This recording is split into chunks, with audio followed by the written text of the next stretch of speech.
What's up, folks? Just here doing some work on the cuda. Basically, what I'm doing is clean the undercarriage. I hit it with some spray. I scraped off some of the undercarriage spray. So right now, I'm just basically waiting for it to dry so I can hit it with the core seal. See, ugh. All that dirt and grime. Probably should have used my power washer, but it wasn't that much. So I just used my scraper of my hand. Just scraped it and used this old sponge I got to wipe off some of the dirt that was under here. So then I can hit it with the core seal. Right here. They use this like on marine stuff, so you know that's got to be some good quality stuff. And I bought some cheap dollar store tablecloth, so because this thing is it's very watery type base paint, so I don't want to get on the garage floor. So I bought these cheap dollar store tablecloths. So when I'm there brushing it on, if it falls, it's gonna fall on the dollar store tablecloth. But more to come as I paint this thing.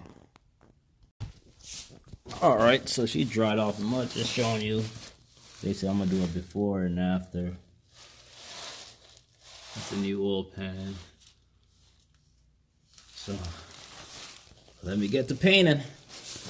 Show you the end product. What up, folks? Now this is I think 2 days after I painted the undercarriage with the coral seal. As you can see, it came out pretty good.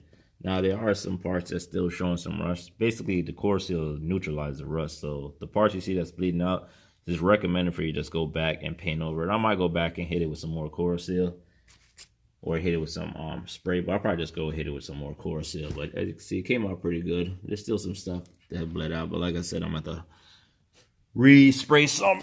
I'm also gonna start working on the rear brakes.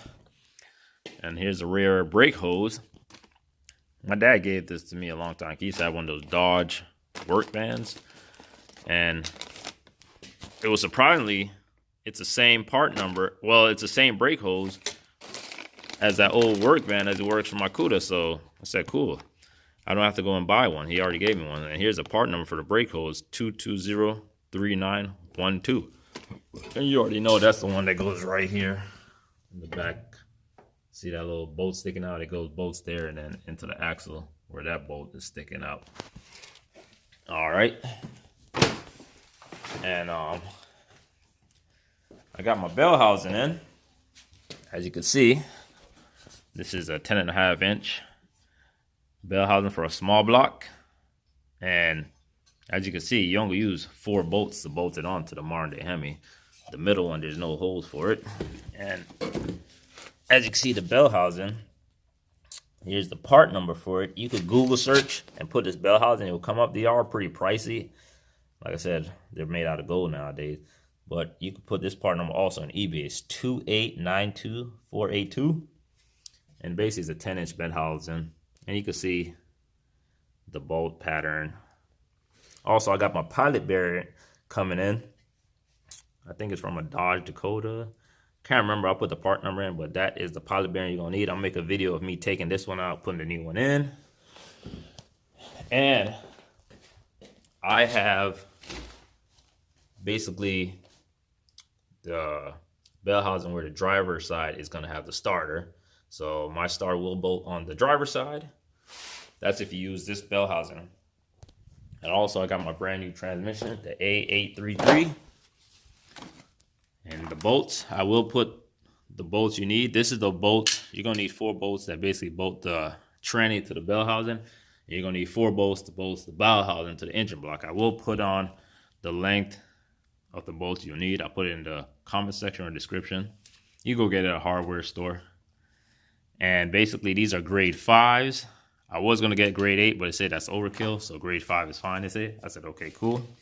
Also, once I get everything in, like my flywheel and clutch, and install my hydraulic clutch in, making videos on that, you have to cut off, it says 5/8 to 3/4 off the input shaft. And the reason being is, this might be too long, but you have to do it so it can go into the Hemi engine, modern day Hemi engine. So remember, you gotta cut off 5/8 to 3/4 off the input shaft, so it'll fit in the Hemi. And yeah, that's about it. And like I say, you don't want it to bottom out in the crank. As they say you don't want it to bottom out in the crank, as I'm reading, as what it says online. So I'm gonna make a whole video on how to do all that. Once I get everything in, you're probably gonna see a whole video on just transmission stuff. So just bear with me. You know, the coronavirus got stuff coming slower. I'm still looking for parts, gathering information. Yeah, and also here's my transmission mount. Got to get bolts for that thing bolted on.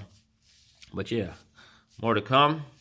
This is just a little quick video of what I did on the undercarriage and what's going on in the Hemi swap part. But I say more to come. Peace.